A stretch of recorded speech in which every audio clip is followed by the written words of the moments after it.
नमस्कार दोस्तों, मैं हूं आगम सिंह सिसोदिया। ताडोबा अंधारी नेशनल पार्क में आप सभी का फिर से स्वागत है। अगर आप ताडोबा में सफारी करने का प्लान कर रहे हैं तो आज हम आपको जानकारी देंगे कि कैसे आप ताडोबा अंधारी नेशनल पार्क की सफारी बुकिंग कर सकते हैं ऑनलाइन गवर्नमेंट की ऑफिशियल वेबसाइट से।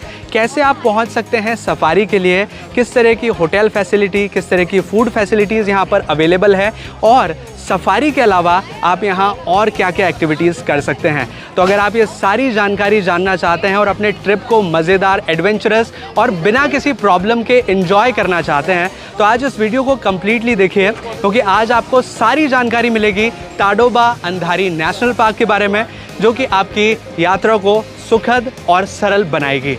तो चलिए सबसे पहले जानते हैं ताडोबा नेशनल पार्क की लोकेशन के बारे में। ताडोबा नेशनल पार्क स्थित है महाराष्ट्र के चंद्रपुर डिस्ट्रिक्ट के अंदर, जिसका डिस्टेंस नागपुर से लगभग 150 किलोमीटर का है। नागपुर भी महाराष्ट्र का एक डिस्ट्रिक्ट है जिससे चंद्रपुर का डिस्टेंस लगभग 150 किलोमीटर है अगर आप बाय रोड आते हैं, और अगर आप बाय ट्रेन आते हैं तो इसका डिस्टेंस पड़ता है लगभग 200 किलोमीटर का। लेकिन सबसे पहले मैं आपको बताना चाहूँगा, ताडोबा नेशनल पार्क को बफर और कोर जोन एरिया के अंदर डिवाइड किया गया है। कोर एरिया वो जो कि फॉरेस्ट का घना एरिया होता है जहाँ पर वाइल्ड एनिमल्स की बहुत ज़्यादा पॉपुलेशन होती है, और बफर एरिया वो भी फॉरेस्ट का एरिया होता है लेकिन वो बाउंड्री होती है एक तरह की फॉरेस्ट की। तो ताडोबा नेशनल पार्क के अंदर अलग अलग जोन्स के अंदर सफारी होती है, और जो बेस्ट जोन और एक पॉपुलर जोन की अगर बात करें तो वो है मुहर्ली जोन, जिसके गेट पर हम खड़े हुए हैं। ये है मुहर्ली जोन का गेट, जो कि यहाँ से सफारी स्टार्ट होती है। अब इसके बारे में बताना चाहूँगा, जो मुहर्ली जोन है उसके बेनिफिट्स क्या हैं कि यहाँ पर कैंटर सफारी भी अवेलेबल है, जो कि सबसे कम दाम में आप कर सकते हैं। क्योंकि अगर आप एक जिप्सी बुक करते हैं तो उसका काफ़ी ज़्यादा चार्ज होता है, लेकिन कैंटर सफारी बहुत सस्ते में कर सकते हैं। अब मैं आपको रेट लिस्ट दिखाने वाला हूँ कि ताडोबा नेशनल पार्क में किस तरह से किस तरह के चार्जेस लगते हैं अगर आप सफारी करना चाहते हैं। ये जो आप रेट लिस्ट देख रहे हैं इसके अनुसार आप समझ सकते हैं कि क्या क्या चार्जेस होते हैं। ये तो मेन चीज़ है, ये एंट्री चार्जेस है, ये वाला पोर्शन। इसके अलावा एंट्री चार्जेस के अलावा आपको जिप्सी का चार्ज और गाइड का चार्ज देना होता है। गाइड भी 3 वेराइटीज़ के हैं, A, B और C, और उनके जो चार्जेस हैं वो कुछ इस तरह से हैं। लेकिन ये जो जिप्सी सफारी आप जब बुक करते हैं तो ये थोड़ी सी एक्सपेंसिव पड़ जाती है आपके लिए। अगर आप बहुत सारे मेंबर आ रहे हैं, मतलब जिप्सी के हिसाब से जैसे मान लीजिए 6 व्यक्ति आ रहे हैं तो आपको सस्ती पड़ेगी। लेकिन अगर आप 1 व्यक्ति आ रहे हैं या 2 व्यक्ति आ रहे हैं तो ये पूरी जिप्सी आपके नाम से ही बुक होगी और आपको ये सारा रेंट देना पड़ेगा, तो ये महंगी पड़ जाएगी। यहाँ पे शेयरिंग सिस्टम नहीं चलता, क्योंकि आपको एक परमिट मिला, यानी कि एक पूरी जिप्सी का वो परमिट हो गया। तो वो आपके लिए अगर ज़्यादा मेंबर आ रहे हैं तो सस्ता पड़ेगा, अगर 1-2 आ रहे हैं तो थोड़ा महंगा पड़ सकता है। लेकिन जो कैंटर सफारी है वो बहुत सस्ती पड़ती है। कैंटर सफारी एक मिनी बस टाइप की होती है। इसका 500 से 600 रुपये का टैरिफ चार्ज होता है, ज़्यादा नहीं है। 500 रुपये एक मिनिमम व्यक्ति के लिए बहुत अच्छा चार्ज है। ताडोबा अंधारी नेशनल पार्क के अंदर आप 3 तरीके से सफारी बुक कर सकते हैं। सबसे पहली तो रेगुलर सफारी, जो कि आप रेगुलर बेसिस पे कर सकते हैं, और इसमें बहुत ज़्यादा वेटिंग चलती है। लगभग 3-3 महीने, 2-2 महीने आपको बाद में टिकट बुक करना पड़ता है, यानी कि 2 महीने बाद का टिकट आप बुक करेंगे तो आपको टिकट मिलेगा। ये एक रेगुलर सफारी है। एक सफारी आप बुक कर सकते हैं तत्काल सफारी बुकिंग के नाम से हम इसे जानते हैं। इसमें क्या होता है, 3 दिन के अंदर पोर्टल खुलता है, यानी कि जैसे आपको 3 दिन बाद सफारी चाहिए तो 3 दिन बाद का पहले दिन पोर्टल खुलेगा और उसमें आप तत्काल सफारी बुकिंग कर सकते हैं। और जो तीसरा ऑप्शन है वो है कैंटर सफारी का, जो कि हर 14 दिन के अंदर खुलती है, यानी कि हर 2 हफ्ते में ये सफारी का जो स्लॉट है ऑनलाइन पोर्टल में खुल जाता है, और जिस दिन आपको जाना है उससे 14 दिन बाद का आप सफारी बुक कर सकते हैं ताडोबा अंधारी नेशनल पार्क के लिए। और इसी के साथ एक बोनस ऑप्शन है जिससे भी आप सफारी बुक कर सकते हैं। मान लीजिए आपने किसी भी ऑप्शन से ऑनलाइन सफारी बुक नहीं की है, आप डायरेक्ट आ चुके हैं मुहर्ली जोन के इस ऑफिस में, और अगर आपने सफारी बुक नहीं की है लेकिन अगर यहाँ पर सीट वेकेंट्स हैं, यानी कि कुछ टूरिस्ट या तो नहीं आए हैं या फिर सफारी के लिए जो लोगों की संख्या होती है वो कम है और लोग कम आए हैं, तो शायद हो सकता है कि आपको करंट टिकट भी यहाँ से मिल जाए। लेकिन इसके चांसेस बहुत कम होते हैं, स्पेशली सैटरडे संडे को तो चांसेस बहुत ज़्यादा नील होते हैं। तो अगर आप कैंटर सफारी को भी यहाँ तत्काल में बुक करना चाहते हैं तो आप लाइन में लग सकते हैं। अगर कोई व्यक्ति नहीं आता है कैंटर सफारी जिसने प्रीवियसली बुक कर ली है ऑनलाइन, तो उसकी जगह पर, उस व्यक्ति की जगह पर आपको बुकिंग दे दी जाएगी उतने ही सेम चार्जेस के साथ। लेकिन ये लक के ऊपर डिपेंड करेगा कि अगर वो व्यक्ति आएगा तो आपको नहीं मिलेगी, अगर नहीं आया तो आपको यहाँ पर सफारी मिल सकती है। तो चलिए अब जानते हैं एक बहुत ही ज़रूरी जानकारी कि ताडोबा नेशनल पार्क के अंदर टाइगर साइटिंग के चांसेस कितने ज़्यादा हैं। मेरे जो एक्सपीरियंस के अनुसार बोलूँ या फिर कैलकुलेशंस के अनुसार बोलूँ तो ताडोबा नेशनल पार्क के अंदर टाइगर साइटिंग के चांसेस बहुत ज़्यादा हैं। इसका कारण ये है कि एरिया जो है वो ज़्यादा बड़ा नहीं है और टाइगर की पॉपुलेशन ज़्यादा है। तो अगर कम एरिया के अंदर ज़्यादा टाइगर होंगे तो उनके दिखने के चांसेस भी ज़्यादा होंगे। और बेस्ट सीज़न की अगर बात करें कि कब आपको ज़्यादा टाइगर देखने के चांसेस मिलेंगे या अदर वाइल्ड एनिमल्स देखने के चांसेस मिलेंगे, तो वो है समर सीजन्स, यानी कि गर्मियों का सीज़न। क्योंकि ये ड्राई डेसिडियस फॉरेस्ट है, पतझड़ी वन, जिसके अंदर अगर जब आप समर्स में आते हैं तो पूरा जो पत्ते वगैरह हैं वो झड़ जाते हैं और दूर दूर तक की विजिबिलिटी आपको मिलती है। और पानी के पॉन्ड्स के पास में टाइगर और अदर वाइल्ड एनिमल्स के दिखने के चांसेस बहुत ज़्यादा होते हैं।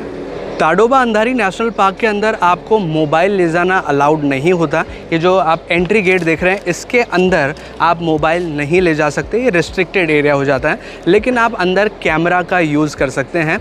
कैमरा चाहे आप बड़ा लेंस वाला यूज़ करें, जैसा भी आपको उचित रहे वो कैमरा आप यूज़ कर सकते हैं। कैमरा का चार्ज लगता है 250 रुपीज़ पर कैमरे के हिसाब से।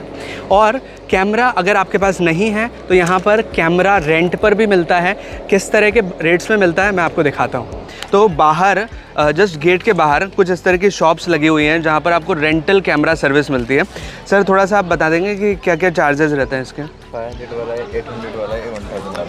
500 सबसे स्मॉल, ये 800, ये 1000, और ये अगर ये बड़े वाले लें तो 1500 का चार्ज। ये मेमोरी कार्ड वगैरह साथ में आप देते हैं? अच्छा, इसके प्राइजेस थोड़े वेरी कर सकते हैं? हाँ हो जाएंगे, थोड़ा हो जाएंगे। तो मतलब ये जो प्राइजेज़ हैं ये थोड़ा बहुत ऊपर नीचे हो सकते हैं, लेकिन कुछ चार्जेस इस तरह से हैं कि छोटा से बड़ा, बड़ा से बड़ा, इस तरह से चार्जेस जो हैं बढ़ते जाते हैं। तो वो रेंटल कैमरा सर्विस भी आप ले सकते हैं। इस तरह से काफ़ी सारी शॉप्स हैं जिन पर आप रेंटल कैमरा ले सकते हैं अंदर फ़ोटोग्राफी या वीडियोग्राफी करने के लिए। तो चलिए अब जानते हैं कैसे हम पहुंच सकते हैं ताडोबा अंधारी नेशनल पार्क के मोहर्ली जोन गेट तक। यहां तक पहुंचना बहुत ही आसान है। आप कहीं पर भी रहते हो सबसे पहले पहुंच जाइए नागपुर। नागपुर आप जहां पर भी रहते हो, हम जैसे राजस्थान में रहते हैं तो हम सबसे पहले पहुंच गए नागपुर। नागपुर से आपको पहुंचना है चंद्रपुर, और नागपुर से चंद्रपुर का डिस्टेंस बाय रोड 150 किलोमीटर का है अगर आप बाय रोड आते हैं, और अगर बाय ट्रेन आते हैं तो लगभग 200 किलोमीटर का रास्ता है, जिसे आप 3 से 4 घंटे में आसानी से पार कर लेते हैं। और चंद्रपुर से मोहर्ली गेट का डिस्टेंस है लगभग 30 किलोमीटर का, जो कि आपको किसी पर्सनल व्हीकल के थ्रू पार करना होता है। चाहे आप अपनी खुद की गाड़ी लाएं या आप खुद से कोई गाड़ी बुक करें या फिर ऑटो से आप यहाँ तक पहुँचें, क्योंकि चंद्रपुर से मोहर्ली गेट तक आने के लिए ज़्यादा साधन उपलब्ध नहीं है। अगर आप पब्लिक ट्रांसपोर्ट की बात करें तो 3 बसें चलती है दिन में, एक सुबह 7, साढ़े 7 बजे के लगभग, एक दोपहर में 2 बजे और एक शाम को 5:30 के आसपास, 5:30 बजे के आसपास ये बस चलती है। तो अगर आप इन बसों का इंतज़ार कर सकते हैं, बस में ट्रैवल कर सकते हैं, तो आप आ सकते हैं। इसमें 40-50 रुपये पर पर्सन का कॉस्ट पड़ता है। लेकिन अगर आप थोड़ी सी सुविधा चाहते हैं तो आप ऑटो का इस्तेमाल करके भी यहाँ तक पहुँच सकते हैं। ऑटो का जो चार्ज लगता है वो 600, 700 या 800 के करीब लगेगा, कि आप कितने मेंबर हैं उसके हिसाब से डिपेंड करेगा। लेकिन ऑटो एक अच्छा ऑप्शन है। हमने भी ऑटो का इस्तेमाल करके यहाँ तक पहुँचे हैं, क्योंकि पूरा रास्ता जो है मोहर्ली से मतलब आप चंद्रपुर से जब मोहर्ली आएंगे तो जो पूरा रास्ता है वो पूरा जंगल वाला रास्ता है। बीच में आपको कोई भी साधन एज सच नज़र नहीं आएगा। तो प्लीज़ एक अपने पर्सनल व्हीकल का या फिर पर्सनल आप कोई बुक करें व्हीकल का, उसका इस्तेमाल ज़रूर करें। तो चलिए अब जानते हैं स्टे फैसिलिटी के बारे में, कि अगर आप ताडोबा नेशनल पार्क के मोहर्ली जोन में सफारी करने का प्लान कर रहे हैं तो आपको कहां पर रुकना चाहिए। रुकने के लिए बहुत सारे ऑप्शन हैं। सबसे पहली चीज़ मैं आपको बताना चाहूँगा, मोहर्ली एक छोटा सा टाउन है, एक छोटा सा विलेज है। जिसके आसपास काफ़ी सारे रिसॉर्ट्स हैं, काफ़ी सारे होटल्स हैं जहां पर आप स्टे कर सकते हैं। सबसे पहली चीज़ तो ये बताऊंगा कि ये जो रिसॉर्ट्स हैं, जो होटल्स हैं, थोड़े एक्सपेंसिव हैं, मतलब इनका जो टैरिफ चार्ज है वो काफ़ी ज़्यादा है। MTDC यानी कि गवर्नमेंट की तरफ से भी कुछ रेस्ट हाउसेस बनाए गए हैं जहाँ पर भी आप स्टे कर सकते हैं, लेकिन उनका भी टैरिफ चार्ज ज़्यादा है। लेकिन अगर आप एक बजट फ्रेंडली टूर चाहते हैं, आप थोड़ा सा सस्ते में रुकना चाहते हैं, तो मैं यहाँ का सबसे मिनिमम चार्ज वाली जगह आपको बताना चाहूँगा जहाँ पर आप रुक सकते हैं कम चार्जेस के साथ। वो है होम स्टे की सुविधा। आप मेरे पीछे एक जैसे ये येलो कलर का घर देख पा रहे होंगे, ये है अक्षका होम्स स्टे। यहाँ पर आप रुक सकते हैं कम दाम के साथ, लगभग 1200 से 1500 रुपये का स्टे यहाँ पर आपको चार्ज लगेगा। और हम यहाँ पर रुके हैं वाइल्ड होम स्टे। ये जो एक दूसरी जगह है, ये भी एक होम स्टे जस्ट इसी के सामने बना हुआ है। और इस जगह का थोड़ा सा लोकेशन मैं आपको बताना चाहूँगा। मेन रोड पर कुछ इस तरह की बड़ी सी आपको शॉप नज़र आएगी और इसके आगे आप थोड़ा सा चलेंगे तो एक मंदिर नज़र आएगा और उस मंदिर के जस्ट आसपास ही आप देखेंगे तो ये होम स्टे आपको नज़र आ जाएंगे। थोड़ा सा मैं आपको अंदर दिखाना चाहूँगा कि ये होम स्टे है कैसा। हम जनरली सोचते हैं कि होम स्टे यानी कि किसी के घर में रहेंगे, ऑकवर्ड सा लगेगा, लेकिन वैसा नहीं है। ये होम स्टे एक तरह से होटल टाइप की सुविधा हमको प्रोवाइड करता है। मैं आपको अंदर से भी रूम दिखाता हूँ, लेकिन ये होम स्टे जो है बिल्कुल आपको होटल वाली फैसिलिटी देगा। काफ़ी अच्छी जगह है और आप यहाँ रुक सकते हैं। और इसका जो चार्ज लगेगा वो लगभग 1200 रुपये के समथिंग लगेगा। जो बड़े बड़े होटल्स हैं उनका 3000, 4000, 5000, जो रिसॉर्ट्स वगैरह, इनका बहुत ज़्यादा टैरिफ चार्ज होता है। तो अगर आप एक्सपेंसिव तरीके से नहीं रहना चाहते तो आप यहाँ पर रुक सकते हैं। ये होम स्टे की सुविधा काफ़ी अच्छी है और ये ताडोबा नेशनल पार्क के मोहरली गेट के काफ़ी करीब भी है। लगभग आप आधा किलोमीटर के अंदर गेट तक पहुंच सकते हैं बाय वॉक। बड़ा आसान सा तरीका है।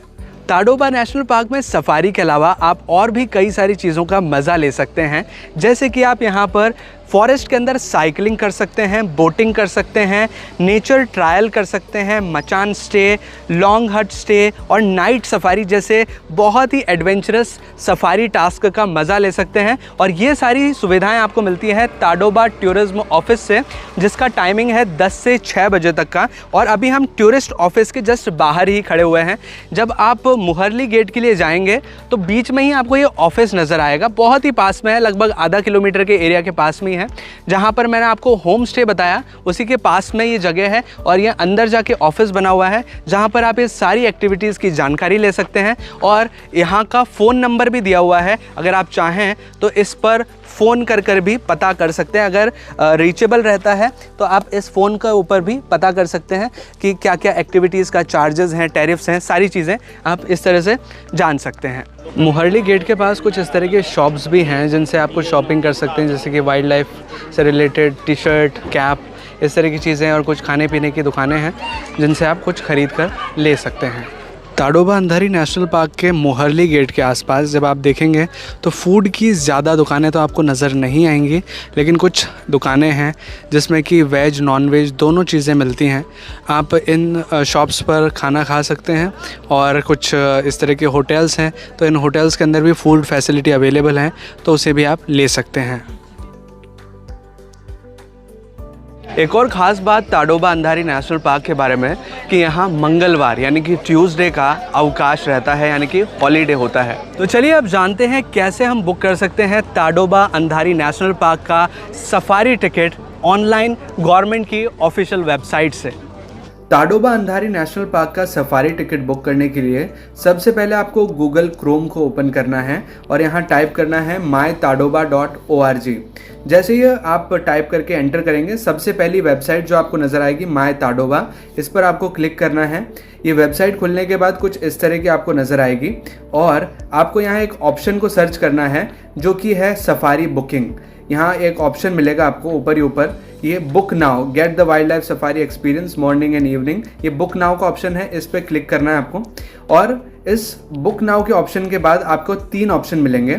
एक तो रेगुलर सफारी बुक करने का, एक तत्काल सफारी बुक करने का जो कि 3 दिन पहले ही खुलता है एक्चुअल डेट से, और एक मिलेगा आपको कैंटर सफारी का। कैंटर सफारी सिर्फ मोहारली जोन में ही होती है जैसे मैंने आपको बताया।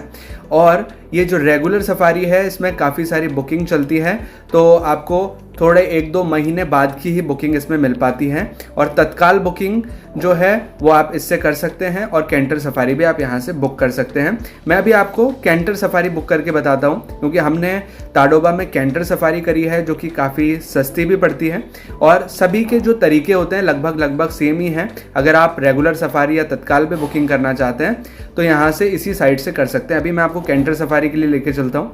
तो बुक नाउ पर जैसे ही क्लिक करेंगे तो कुछ इस तरह का इंटरफेस आपके सामने ओपन होगा।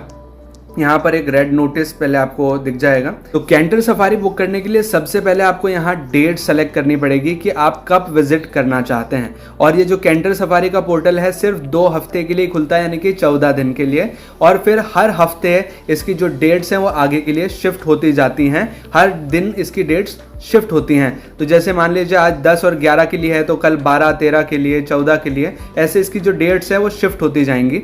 तो मान लीजिए हम 10 तारीख को यहाँ सफारी करना चाहते हैं, तो 10 तारीख को सेलेक्ट करा, और उसके बाद आपको जो शिफ्ट है मॉर्निंग में सफारी करना चाहते हैं या इवनिंग में वो सेलेक्ट करनी है। जैसे मॉर्निंग मैंने करा, और फिर नंबर ऑफ सीट्स मान लीजिए 1 ही हम जा रहे हैं तो 1 आपने सेलेक्ट करा। फिर उसके बाद सबमिट पर क्लिक कीजिए। जैसे ही आप सबमिट पर क्लिक करेंगे जो नंबर ऑफ वेकेंट सीट है वो आपको नज़र आ जाएंगे कि कितनी कितनी सीट्स खाली हैं। जैसे कि 10 तारीख को हमने सेलेक्ट करा तो मॉर्निंग में 1 ही सीट खाली है, इवनिंग में भी 1 ही सीट खाली है, और अगर 11 तारीख के लिए देखें तो 22 सीटें खाली हैं, फिर 22 सीटें खाली हैं, और ये सीट्स बहुत जल्दी भर जाती हैं। और ये जो एक चीज़ मैं बताना चाहूँगा बहुत इंपॉर्टेंट, अगर आपको ये सीट्स नहीं मिल पाती, मान लीजिए आज 10 तारीख को हमने बुक करने की कोशिश करी और हमें 0-0 यहाँ नज़र आ रहा है, जैसे कि 9 तारीख को 0-0 नज़र आ रहा है, तो आपको क्या करना है, अगली डेट चेंज होने का इंतज़ार करना है। जैसे 11 तारीख को जो 22 सीटें आपको नज़र आ रही हैं वो आप अभी फ़िलहाल बुक नहीं कर सकते, लेकिन जैसे 10 तारीख की 12 बजेगी तो क्या जो डेट आ जाएगी वो क्या आएगी, 11 तारीख। तो उस टाइम पर जैसे ही 12 बजे, तो 12 बजते ही आपको ये जो 22 सीट्स हैं वो अवेलेबल शो करेगा। तो आप हाथों हाथ 12 बजे, रात की 12 बजे बुक कर सकते हैं। ये डेट चेंज होने का एक ट्रिक है, एक तरीका है जिससे आप बुक कर सकते हैं सफारी। अदरवाइज बहुत जल्दी कैंटर सफारी बुक हो जाती है तो आपको शायद नहीं मिलेगी। इस वजह से रात की 12 बजे का इंतज़ार करें, और डेट जैसी चेंज हो अगले दिन की तो आप बुक कर दें फटाफट से, और 12:05-10 या 20 मिनट के अंदर पूरा जो टिकट बुकिंग है सारी ख़त्म हो जाती है। तो आप जल्दी करें अगर आप बुक करना चाहते हैं टिकट। तो जैसे अभी हमने 10 तारीख यहाँ सेलेक्ट किया था तो यहाँ 1 सीट अवेलेबल है और मॉर्निंग शिफ्ट है, और नीचे जो आप कैंटर का चार्ज भी देख सकते हैं 500 रुपये है, और ग्लास बॉटल का 20 रुपीज़, जो कि आपको ग्लास बॉटल हम दिखाने वाले हैं अभी, उसका जो चार्ज है वो 20 रुपीज़ है, और प्रोसेसिंग फीस 25 रुपये। तो ऐसे कुल मिला के 550 के लगभग, मतलब 545 रुपीज़ के आसपास आपका टोटल एक सफारी का कॉस्ट पड़ता है एक व्यक्ति के लिए, अगर आप कैंटर सफारी करते हैं। और फिर यहाँ प्रोसीड टू बुक आप जैसे ही करेंगे आपके सामने एक नया पेज ओपन हो जाएगा, और इस ऑप्शन में आपको लॉगिन का एक ऑप्शन मिलेगा, क्योंकि आपको लॉगिन करना होता है ताडोबा की साइट पर। अगर आपने लॉगिन किया हुआ है तो अच्छी बात है, नहीं तो ये जो 3 लाइंस आपको ऊपर नजर आ रही है इस पर एक लॉगिन का ऑप्शन है। यहाँ लॉगिन के ऑप्शन पर आप क्लिक कीजिए, और लॉगिन करने के लिए ज़्यादा कुछ नहीं करना होता, आपको सिर्फ अपना फ़ोन नंबर और कुछ जनरल डिटेल्स डालनी होती है। उसके बाद आप लॉगिन कर सकते हैं, और सेंड OTP करते ही यहाँ एक OTP आएगा आपके फ़ोन पर, जिसको आप यहाँ पे फिल कर सकते हैं, और उसके बाद अपना ऑनलाइन पेमेंट जैसे ही आप करेंगे तो आपके सामने जो परमिट है वो आ जाएगा, जिसे आप डाउनलोड कर सकते हैं, और चाहें तो उसका प्रिंट आउट भी निकाल सकते हैं ताकि आप विंडो पर जाके उसका वेरिफिकेशन करा सकें और अपनी सफारी एंजॉय कर सकें। ताडोबा अंधारी नेशनल पार्क के अंदर सिंगल यूज़ प्लास्टिक बॉटल्स को ले जाना अलाउड नहीं है। जैसे कि हम नॉर्मली 20 रुपये 25 रुपये की जो नॉर्मल बॉटल्स ख़रीदते हैं उसको पानी पी करके जस्ट फेंक देते हैं, वो एक तरह से इन्वायरमेंट को पॉल्यूट कर रही है। तो इसकी वजह से एक सर ने यहाँ पर इस तरह की ग्लास बॉटल्स यहाँ अरेंज किए हैं, जिन्हें आप पार्क के अंदर ले जा सकते हैं। उसका थोड़ा सा चार्ज भी सर बताएंगे और इसके इम्पोर्टेंस बताएंगे, थोड़ा सा जानते हैं इस बारे में।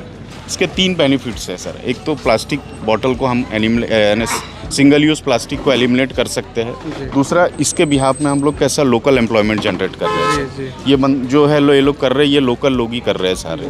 तीसरा, इसमें ताडोबा का प्रमोशन हो रहा है सर। तो इस बॉटल का सबसे पहली चीज़ तो मैं मटेरियल बताना चाहूँगा, ये प्लास्टिक का मटेरियल नहीं है, ग्लास है। ये ग्लास बॉटल है, और सर जो इसका चार्ज ले रहे हैं वो सिर्फ 20 रुपीज़ ले रहे हैं। वो जो डिपॉजिट है 120।